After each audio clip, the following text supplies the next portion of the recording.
ਅਗਲੀ ਖਬਰ ਦੇ ਵੱਲ ਵਧੀਏ ਤੇ ਜਦੋਂ ਆਪਾਂ ਟੀਮ ਸਕੁਆਡ ਦੇ ਬਾਰੇ ਤੁਸੀਂ ਜਿਹੜੀ ਲੇਟੈਸਟ ਅਪਡੇਟ ਜਿਹੜੀ ਸਾਂਝੀ ਕੀਤੀ ਸੀ ਤੇ ਉਸੇ ਦਰਮਿਆਨ ਇੱਕ ਮੈਕਸੀਕੋ ਦੇ ਨਾਲ ਲੱਗਦੀ ਜਿਹੜੀ ਆ ਉਹ ਵੀ ਐਂਗਲ ਨਿਕਲਿਆ ਸੀ ਉਸ ਖਬਰ ਦੇ ਵਿੱਚ। ਤਾਂ ਉਸ ਦੇ ਨਾਲ ਮਿਲਦੀ ਜੁਲਦੀ ਖਬਰ ਇਹ ਹੈ ਕਿ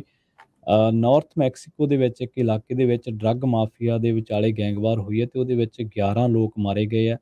10 ਤੋਂ ਵੱਧ ਜਾਣੇ ਜਿਹੜੇ ਆ ਉਹ ਜ਼ਖਮੀ ਦੱਸੇ ਗਏ ਨੇ। ਮਰਨ ਵਾਲੇ ਜਿਹੜੇ ਨੇ ਸਾਰੇ ਕਾਰ ਰੇਸਰਸ ਦੱਸੇ ਗਏ ਨੇ ਜਿਹੜੇ ਕਿ ਅਲ ਟੈਰਨ ਕਾਰ ਰੇਸਿੰਗ ਸ਼ੋਅ ਦੇ ਵਿੱਚ ਹਿੱਸਾ ਲੈਣ ਆਏ ਸੀਗੇ। ਡੇਲੀ ਮੇਲ ਦੀ ਇੱਕ ਖਬਰ ਦੇ ਮੁਤਾਬਕ ਰੇਸਿੰਗ ਦੇ ਦੌਰਾਨ ਜਦੋਂ ਇਹ ਸਾਰੇ ਜਾਣੇ ਐਨਸੋਨਾਡਾ ਇਲਾਕੇ ਦੇ ਵਿੱਚ ਪਹੁੰਚਦੇ ਆ ਤੇ ਉੱਥੇ ਸੈਨ ਵਿਨਸੈਂਟ ਦੇ ਵਿੱਚ ਪੈਟਰੋਲ ਪੰਪ ਦੇ ਉੱਤੇ ਰੁਕਦੇ ਆ ਤੇ ਉਸ ਤੋਂ ਬਾਅਦ ਇਹਨਾਂ ਦੇ ਪਿੱਛੇ ਆ ਰਹੀਆਂ ਕੁਝ ਗੱਡੀਆਂ ਦੇ ਵਿੱਚੋਂ ਕੁਝ ਲੋਕ ਬੰਦੂਕਾਂ ਲੈ ਕੇ ਨਿਕਲੇ ਤੇ ਉਹਨਾਂ ਨੇ ਇਹਨਾਂ ਤੇ ਫਾਇਰਿੰਗ ਸ਼ੁਰੂ ਕਰ ਦਿੱਤੀ। ਇਸ ਤੋਂ ਬਾਅਦ ਫਿਰ ਜਦੋਂ state police, marine, fire brigade ਤੇ ਮੈਕਸੀਕਨ ਰੈੱਡ ਕਰਾਸ ਦੀਆਂ ਟੀਮਾਂ ਉੱਥੇ ਪਹੁੰਚੀਆਂ ਤੇ ਇਹਨਾਂ ਨੇ ਦੇਖਿਆ ਕਿ ਕਈ ਦਰਜਨਾਂ ਬੰਦੇ ਜਿਹੜੇ ਆ ਉੱਥੇ ਜ਼ਖਮੀ ਹੋਏ ਪਏ ਸੀ। ਬਾਅਦ ਦੇ ਵਿੱਚ ਪਤਾ ਲੱਗਿਆ ਕਿ ਕਿੰਨੇ ਜਾਣੇ ਤਾਂ ਉੱਥੇ ਔਨ ਦੀ ਸਪੌਟ ਜਿਹੜੇ ਆ 6 ਤੋਂ ਵੱਧ ਲੋਕ ਤਾਂ ਮਾਰੇ ਗਏ ਸੀ, ਜਦਕਿ 5 ਹੋਰ ਜਾਣੇ ਇਲਾਜ ਦੇ ਦਰਮਿਆਨ ਜਾਂ ਉਹ ਕਹਿ ਲਓ ਕਿ ਜਦੋਂ ਹਸਪਤਾਲ ਪਹੁੰਚਾਇਆ ਜਾ ਰਿਹਾ ਸੀ, ਤਾਂ ਉਦੋਂ ਉਹਨਾਂ ਦੀ ਮੌਤ ਜਿਹੜੀ ਆ ਉਹ ਹੋ ਗਈ। ਐਨਸੋਨਾਡਾ ਦੇ ਵਿੱਚ ਜਿਹੜਾ ਐਨਸੋਨਾਡਾ ਇਲਾਕਾ ਹੈ, ਸਿਨਾਡਾ, ਉਹ ਦੱਸਿਆ ਜਾ ਰਿਹਾ ਕਿ ਇੱਕ ਡਰੱਗ ਮਾਫੀਆ ਤੇ ਤਸਕਰਾਂ ਦਾ ਗੜ੍ਹ ਹੈ ਤੇ ਇੱਥੇ ਆਰਲਾਈਨੋ ਗਰੁੱਪ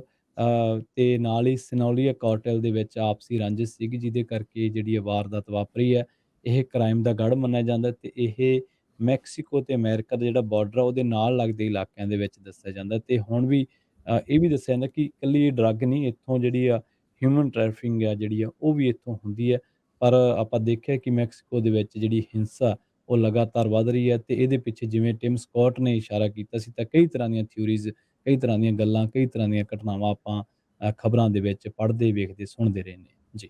ਅਗਲੀ ਖਬਰ ਦੇ ਵੱਲ ਵਧੀਏ ਤੇ ਜਦੋਂ ਆਪਾਂ ਟੀਮ ਸਕੁਆਡ ਦੇ ਬਾਰੇ ਤੁਸੀਂ ਜਿਹੜੀ ਲੇਟੈਸਟ ਅਪਡੇਟ ਜਿਹੜੀ ਸਾਂਝੀ ਕੀਤੀ ਸੀ ਤੇ ਉਸੇ ਦਰਮਿਆਨ ਇੱਕ ਮੈਕਸੀਕੋ ਦੇ ਨਾਲ ਲੱਗਦੀ ਜਿਹੜੀ ਆ ਉਹ ਵੀ ਐਂਗਲ ਨਿਕਲਿਆ ਸੀ ਉਸ ਖਬਰ ਦੇ ਵਿੱਚ। ਤਾਂ ਉਸ ਦੇ ਨਾਲ ਮਿਲਦੀ ਜੁਲਦੀ ਖਬਰ ਇਹ ਹੈ ਕਿ ਨਾਰਥ ਮੈਕਸੀਕੋ ਦੇ ਵਿੱਚ ਇੱਕ ਇਲਾਕੇ ਦੇ ਵਿੱਚ ਡਰੱਗ ਮਾਫੀਆ ਦੇ ਵਿਚਾਲੇ ਗੈਂਗਵਾਰ ਹੋਈ ਹੈ ਤੇ ਉਹਦੇ ਵਿੱਚ 11 ਲੋਕ ਮਾਰੇ ਗਏ ਆ। 10 ਤੋਂ ਵੱਧ ਜਾਣੇ ਜਿਹੜੇ ਆ ਉਹ ਜ਼ਖਮੀ ਦੱਸੇ ਗਏ ਨੇ। ਮਰਨ ਵਾਲੇ ਜਿਹੜੇ ਨੇ ਸਾਰੇ ਕਾਰ ਰੇਸਰਸ ਦੱਸੇ ਗਏ ਨੇ ਜਿਹੜੇ ਕਿ